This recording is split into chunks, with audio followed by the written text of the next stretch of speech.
Assalamualaikum warahmatullahi wabarakatuh. Saya Krisna Aditya Akbar dan di sini saya akan menjelaskan tentang konflik yang terjadi di Darfur serta sumber hukum apa yang digunakan dalam konflik tersebut. Konflik yang terjadi di Darfur terletak di sebelah barat Republik Sudan yang berbatasan dengan Chad dan Republik Afrika Tengah. Konflik ini terjadi sejak 26 Februari 2003. Yang terlibat dalam konflik ini adalah ras Afrika yang mayoritas penganut Kristen dengan ras Arab yang mayoritas penganut Islam. Ras Afrika membentuk sebuah kelompok pemberontak yang bernama Sudan People Liberation Movement atau SPLM dan Justice and Equality Movement (JEM). Kelompok ini menyerang fasilitas yang sudah dibuat oleh pemerintahan Sudan. Karena ada penyerangan dari kelompok tersebut, maka pemerintahan Sudan akhirnya membentuk sebuah kelompok bersenjata yang bernama Janjaweed serta menyerang balik ras Afrika yang sudah menyerang fasilitas yang dibuat oleh pemerintah. Janjaweed memulai pemberantasan etnis di Darfur dengan cara pembantaian massal atau genosida, pembunuhan, pemerkosaan, penculikan, dan pengusiran secara paksa. Konflik tersebut menimbulkan korban kurang lebih sampai 300.000 korban tewas serta ada 2,5 juta penduduk mengungsi dan mengalami kerugian. Menurut informasi lain, pemerintahan Sudan mencoba untuk menghilangkan jejak dan bukti dari para korban. Aksi ini mengundang perhatian PBB yang menyatakan konflik ini sudah menjadi isu internasional yang terdapat banyak kekerasan dan pembantaian di dalamnya.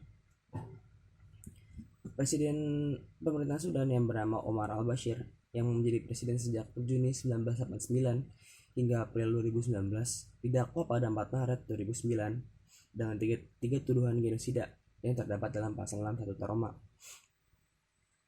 Oleh karena itu, dalam kasus ini perjanjian internasional yang saya gunakan adalah Statuta Roma 1998 yang dimana bahwa setiap kejahatan manusia baik dilakukan oleh kelompok yang terorganisir maupun perorangan dapat diminta pertanggungjawaban melalui pengadilan kejahatan perang agar tidak terjadi penolakan sebagaimana kasus Ormar tercantum dalam pasal 6 yang dimana ia melakukan genosida. Kejahatan genosida dijelaskan dalam Statuta Roma pasal 6 bahwa genosida merupakan suatu perbuatan yang dilakukan dengan niat untuk menghancurkan baik secara keseluruhan maupun sebagian suatu negara, suku, ras, ataupun suatu kelompok agama yang dilakukan dengan bentuk-bentuk seperti membunuh anggota kelompok, menyebabkan luka atau merusak mental kelompok dengan sengaja, melukai jiwa anggota kelompok yang menyebabkan luka fisik sebagian atau keseluruhan, melakukan upaya-upaya pemaksaan untuk mencegah kelahiran anak suatu kelompok, memindahkan anak secara paksa dari suatu kelompok lainnya.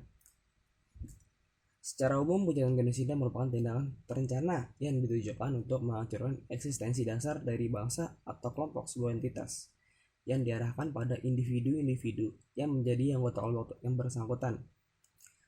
Kejahatan genosida merupakan tindakan pidana serius yang harus ditangani dan harus dihentikan, mengingat terjadinya genosida dapat memusnahkan eksistensi suatu negara, kelompok etnis, atau suatu kelompok agama baik di negara tersebut atau masyarakat internasional.